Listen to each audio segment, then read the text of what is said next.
Hi, welcome to the Russ and Vince Courtside Podcast. I'm your host, Vince. Before we go into the video, please hit that like and subscribe button down below if you enjoy our videos. Let's get right into it. What is good, everybody? It is your host, Vince here to talk about today's matchup. Boston Celtics against the New York Knicks in game two. And boy, oh boy, was it an exciting one to watch. First and foremost, I think, with all due respect, since I did say Knicks in six, New York, stand up, baby. 2-0 over the Celtics. Let's get it. Let's get it. So many people, especially in the sports media world, were so quick to count you guys out. They said you guys were closer to losing in a sweep against the Celtics or losing in a gentleman's sweep. Well, ladies and gentlemen, at the worst case scenario, this is going to go for sure to a game six, like I predicted.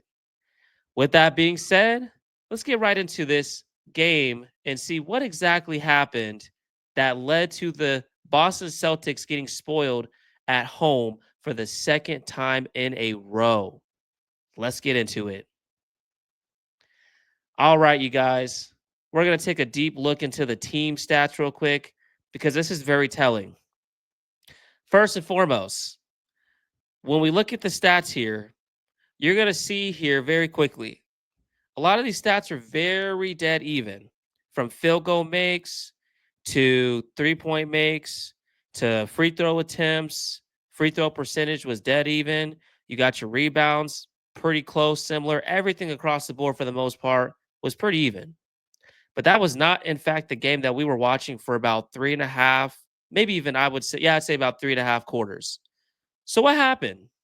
Well, let's take a take a little look here. Okay. To start the game, the Celtics came out hot. Not crazy hot, but relatively hot. And they took a 24-13 lead in the first quarter against the Knicks. The second quarter, they let up just a little bit, but they at least went into the halftime with a lead. Then we get into the third quarter. Third quarter, the Celtics had led, I kid you not, by as much as 18 points. Very similar to game one. But somehow, some way, they only managed to go up by three in that quarter, 23-20, in the third quarter against the Knicks. Here's the interesting part right here: the fourth quarter. Now, I look, it's obvious I'm not a Celtics fan. I try to not watch the Celtics as much because, as a Lakers fan, it just annoys me. But at the same time, I'm a fan of basketball. And if you're a great team, you got a great squad, you got a great leadership all across the board, of course I'm going to tune in and watch and see what's happening, right? But I'm going to tell you right now, this is a question that a lot of us have commonly tried to figure out with this Celtics team. Who's really the dog of the team, right? We hear a lot it's supposed to be Jason Tatum. Sometimes we hear it's Jalen Brown. I'm here to tell you in the fourth quarter of these last two games, both game one and game two, it's neither. If you look at the stat sheet here for Jason Tatum, he went 5 for 19 from the floor. That's nearly 25%. 1 for 5 from three. He played 42 minutes and only gave you 13 points. That is just not good enough. I will give him credit. He did rebound very well in this game, might I add. But again, it just seemed like he allowed in multiple occasions of this game to get the best of him. If you were watching this particular game, Scott Foster was reffing this game. He had just came back from an unfortunate injury to his calf, if I'm not mistaken. So he's been out for about 7 weeks. Okay. Now, if you know anything about Scott Foster refereed games, he does tend to let a lot of the players play, meaning that it might be a little more physical than what you may be used to compared to other refs that are ref in the game. Personally, I like that.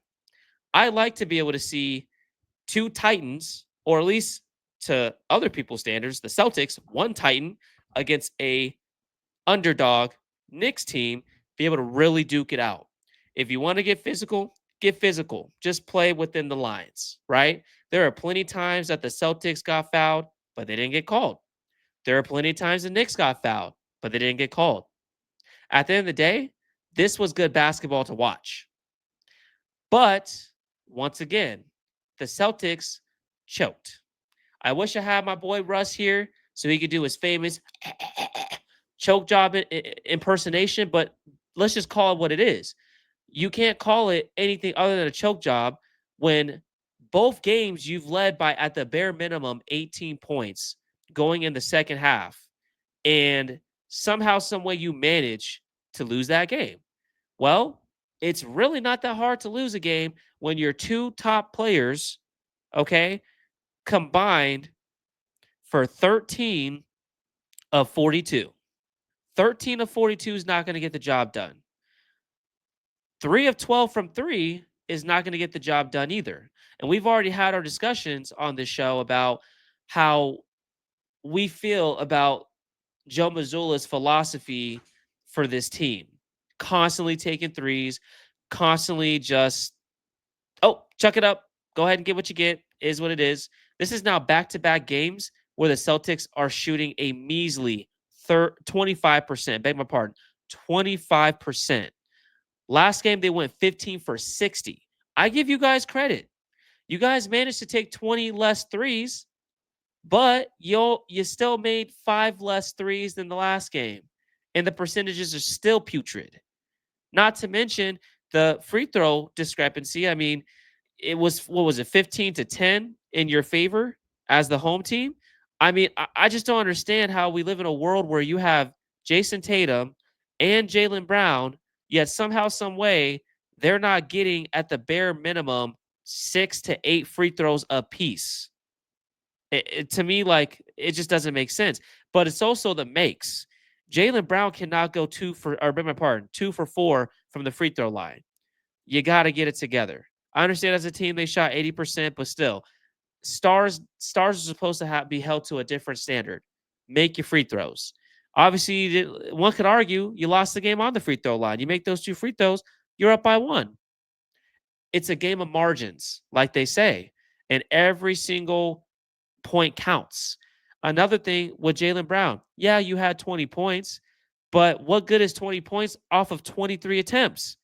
I always often say, if a person scores less points than the amount of attempts that they've taken, something's wrong. Something's not adding up. And this is easily a game that the Celtics, just like in game 1, should have won, but they lost.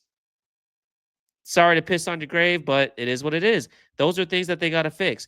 Let's look at the Knicks side. This was definitely a game where, again, it was ugly. For the majority of this game, the Knicks were just kind of hanging around. And that seems to be the theme with this team, at least against the Celtics, because when it came to Detroit, they weren't really hanging around. It's either they had it or they didn't. So I went to game 6. But the theme of this series in round 2 for the Knicks is, let's just hang around, let's take their punches, let's take their runs, and let's go on a run of our own. The Knicks managed to go on a 21-2 run in that fourth quarter and held the Celtics at one point from scoring for about 6.5 to 7 minutes straight. That's remarkable. That's how you get back into this game. And the crazy thing is, this wasn't even one of those like Jalen Brunson, Mr. Clutch moments. The unsung X factor so far of this series for the Knicks has been Mikal Bridges, without a doubt. And the crazy thing is, his stats don't even reflect his effect, because it's like for the first 3 quarters, he just kind of is not around. It's really odd. I'm pretty sure he didn't even score in the first 3 quarters. He didn't get his first bucket until the 4th. All 14 points he made was from the 4th, which is phenomenal for the 4th. But the rest of the game, I mean, come on, Mikal. 6 for 18 from the floor is just not good enough. But this also, as if you're a Knicks fan, this makes you excited, because if you guys are getting these nail-biter wins on the road in Boston, and your team's not even playing up to what they're capable of, that's exciting. Jalen Brunson went 6 for 19. Drew Holiday, if you really pay close attention to this game, put clamps on him, really put some great ball pressure on him. You could tell that the size was getting to Brunson at times, but it didn't stop him. He still managed to get 7 assists. He only had 2 turnovers. He was a -1. It's not terrible.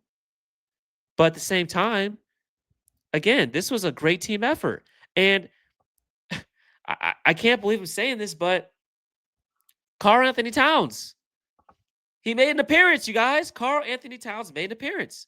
21 points, 17 rebounds. And I mean, 4, fouls is not great, but he wasn't completely in foul trouble. He didn't allow himself to take himself out of the game because of foul trouble. He played 35 minutes. And then Mitchell Robinson. I mean, dude, outside of the free throws, very effective center. I understand why they wanted to keep him. On the defensive end, he was a monster. Timely stops in the paint. It's amazing what happens when you have a reliable center who can play in the paint. And to me, I mean, again, there's a reason why he was +9. And then even there was I think a time where Miles McBride had made a timely 3 in the fourth quarter that helped him again take those hits and keep building and stacking up that lead, or at least the to get the lead eventually when they went on that 21-2 run. So I mean, again, man, overall, this was a phenomenal game.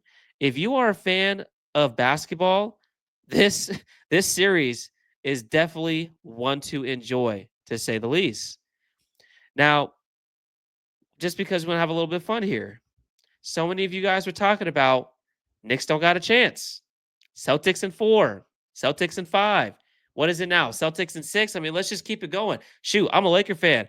Even when we were down 3-1, we went from Lakers in 5 to Lakers in 7. Now look at where we're at. We're home. So Celtics, what you got? You got Celtics in 6, Celtics in 7. What is it? Or are you guys going home? My prediction for game 3. I actually think, because this is not even arguably, it is a must win for the Celtics. I think that the Celtics are for sure going to get game 3. It is a known fact that the Celtics are not as good at home compared to the road this season. I don't know why, but they are road warriors. And because of the fact that they dropped these 2 games at home, I without a doubt think that they're going to get game 3. Game 4 is what's going to get interesting. What I would love to see is I'd love to see New York Knicks actually give a performance for New York, because they've not been the best in this year's playoffs in New York. Majority of their wins have been on the road. I'm pretty sure they actually are like 5-1 on the road right now, from Detroit to the Celtics right now. So I want to see you guys actually get some home wins. I want to see you guys go up 3-1. I'd love it. But if you can't, and you do get it tied 2-2, I'm going to be a little bit panicked, because you can't just take this momentum, go back to New York, and wet the bed and give the momentum right back to the Celtics as they make their way back to Boston. You got to get game 4 at the bare minimum if you're really trying to take the series. So that's my prediction. I think game 3, Celtics, because they need it clearly more. And I think game 4, Knicks are probably going to get that one. But if they don't, I still got, like I said, I still got Knicks in 6. I do think that the worst case comes, they're going to at least win game 6 at home, because you don't want to go back to Boston for game 7 where anything can happen. Last but not least, go New York, go New York, go! Go New York, go New York, go! Go New York, go New York, go! Go New York, go New York, go! Way to get it done, boys. That's going to be it for today's video. It's going to be a quick one, quick recap. We already know what it is, man. Unfortunately, our boy Russ couldn't join, but hey, man, he's enjoying some family time. Let's get this video out. I hope you guys enjoy. If you do enjoy the video, of course, please leave a like down below. Share with your friends if they are New York fans, and if they are Boston fans, send it to them as well. We love to just lick those tears up every now and then. But outside of that, you guys, I'm your host, Vince. I greatly appreciate your time. Till next time. That's a wrap for today's episode of the Russ and Vince Courtside Podcast, where we bring you the hottest NBA moments, discussions, and everything in between. If you like today's show, hit that like button, subscribe, and turn on those notifications so you never miss a Courtside podcast again.